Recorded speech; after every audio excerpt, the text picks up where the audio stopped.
Welcome to Drummers Review. I'm Nolly, and today we're going to be taking a look at the Pearl Session Studio Select Shell Pack. The Pearl Session series has been a dark horse in Pearl's lineup for over 2 decades now, and it offers a lot of pro spec at a lower price point.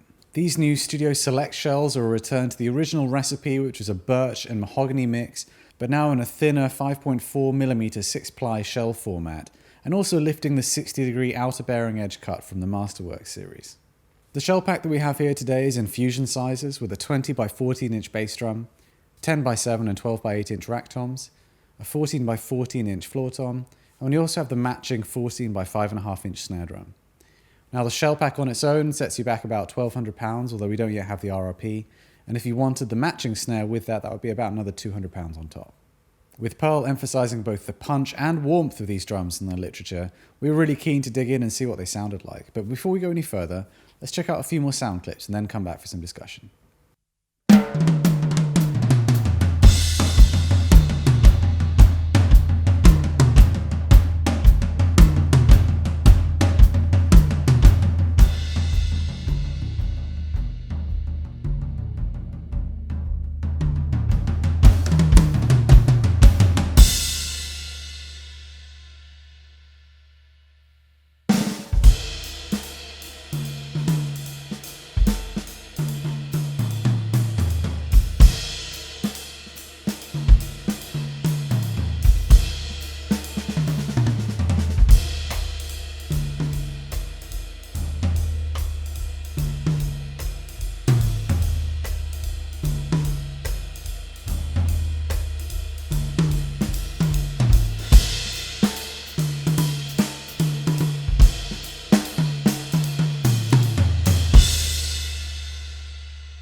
Our initial impression of these drums is that they're certainly thin shells, feeling quite lightweight yet still solid when you handle them. Aesthetics-wise, the gloss black is classy and timeless. We really liked the slightly bronze look of the logo badges too.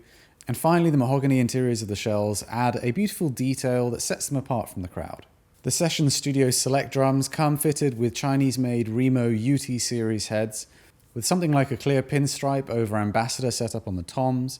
You've got a coated ambassador on the snare, while the bass drum has a clear power stroke style batter head and a ported, coated front head. Also included is a bass drum muffling pillow that velcros into place to dampen the batter head. Once we got into tuning the drums, we were really pleased to find they settled into an even pitch all round. The only exception being the 14-inch tom that took us a little bit longer to get into tune. It did suffer from a kind of pronounced pitch dive sound that didn't seem to go away no matter how we tuned it. However, we do feel like this is more to do with the head than any other reason. The bass drum provides lots of attack layered over a short blast of low end that mainly projects out front. As it's currently configured, it's going to appeal to players who like a kind of abrupt, punchy kick sound. I'm thinking especially about metal players or even kind of modern funk or gospel players who will appreciate the tight nature of this bass drum. The rack toms were loud and aggressive in their attack, but felt like they required a bit of effort to draw a big fundamental tone out of them. From the player's perspective, the slap of the sticks against the heads is really prominent, which we think again will suit itself well to players of heavier styles who need a lot of articulation through fast fills. The floor tom showed promise with its loud projection, but it was a little bit hamstrung by that pitch dive issue we mentioned earlier, and in general we found that it had such a long sustain that it did kind of overpower the rest of the kit and muddied up the sound a little bit in use. Perhaps those isolating rubber feet are doing a bit too good of a job here. Finally, we really enjoyed the snare. It was crisp, loud and articulate, and we particularly enjoyed how it sounded in a mid-tuning where there was a beautiful balance of overtones. Despite its loud modern voice, we actually found that this was a very versatile sounding snare with a great snare off sound as well as a really nice cross stick. Across the board, the tonality of this kit was bright and punchy, which I guess makes sense given the birch plies, but I have to say we were a little bit surprised that we didn't encounter more mid-range warmth and resonance as a result of the mahogany, as well as the very thin shell construction. As it is though, we felt that this kit had a lot of focus and stick definition that we can imagine sounding immense in the hands of a heavy-hitting speed demon. Build quality-wise, we were really impressed with the construction and the fit and finish of these shells. Across the board, there's no blemishes to be seen, and overall, there's a very pro feel to this kit. We've always thought highly of Pearl's shell hardware, and this kit's no exception, with the OptiMount rack mount systems, the Super 2 hoops, and everything else feeling really solid and dependable. The snare throw-off mechanism is perhaps the only bit that felt a little bit flimsy, but it's still totally usable in its operation. So in summary, we found this kit to be a little bit more bright and modern than we'd originally expected, and can imagine it appealing to modern players that play with a lot of speed and intensity. We did find ourselves wondering what it would have sounded like with coated heads, we're thinking about Emperors or even Ambassadors, to see if that might give us a bit more of the warmth that we were expecting, and perhaps open it up to a few other genres in the process too. At £1,200, we feel like this is a strong option in a hotly contested area of the market, and would be well worth auditioning. But we'd love to know what you think though, so please leave us a comment on the video. Don't forget to subscribe if you'd like to be notified of future content, and we'll see you next time at Drummers Review.